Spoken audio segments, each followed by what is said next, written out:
No one should have to walk in on a suicide, especially not a teenage kid. Dad had always warned me about depression. Depression is a demon, he would say. Looking back, I could see why it was that he wanted to grind the topic into my head so often. When I was younger, I was very absorbed in my own life. I mean, that's what teenagers do. Teenage problem, teenage drama, teenage angst. You miss some of the larger issues that are right in front of you. I miss that Dad switched jobs not for better money or because he wanted to do something else, but because he was let go. The yelling that happened late into the night that I would drown out with music. The nights I come home after curfew and Dad was always waiting up to make sure I was okay. Dad would say that depression would loom around. It would hang on to your shoulders, and even when you think it's gone, it will be there, waiting for that low point. I don't think I noticed what he was trying to tell me. I remember we would go on family trips, and Dad would always smile, but he would look off into the distance, almost like he wasn't really there. He was thinking about something else that only he knew about. I think Mum noticed it too. It tore her to the point that she moved out. She said she couldn't handle him anymore. When I found the note, I didn't know what to do. I had no idea that the word goodbye could be as powerful as it was on that yellow notepad. I ran through the house screaming for him, "Dad! Dad!" My feet thumped around the first floor, up the stairs towards his bedroom. A thin line of light showed under the bathroom door, and I pounded on it, yelling for him again, "Dad!" Sobbing. All I could hear was my dad sobbing coming from the other side. "Dad, please." I said more to myself than to him, unsure if he could even hear me with such whisper.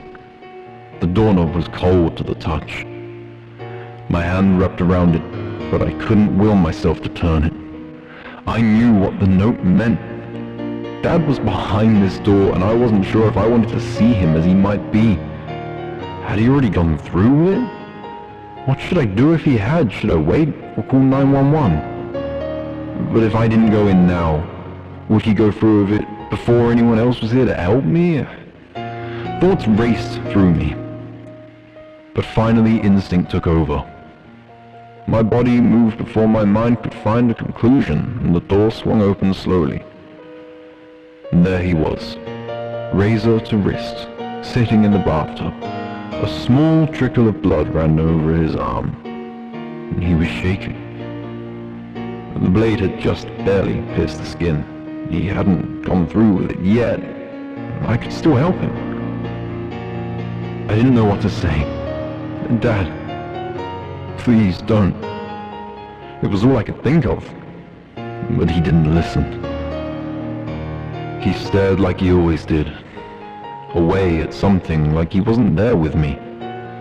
I followed his line of sight, and out the corner of my eye, I could see it. Well, I couldn't see it until I really wanted to. The shadowed figure.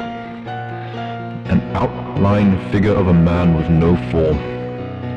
The form knelt beside my dad. He was touching him. No, he was holding him, holding his arms, holding his hand. Dad wasn't cutting his wrist. The shadow, the thing I could see but couldn't see was cutting him.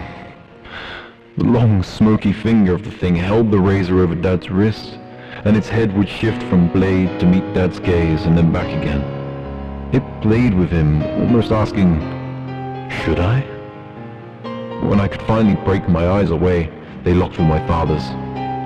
He stopped looking at the shadow, and he was looking at me, right into my eyes. "Help me." The blade slid effortlessly down his arm. Dad's eyes were watering, and I was frozen. I had no idea what I had walked in on, or what I was witnessing.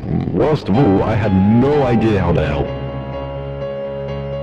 Dad went limp, and the shadow turned its head to me.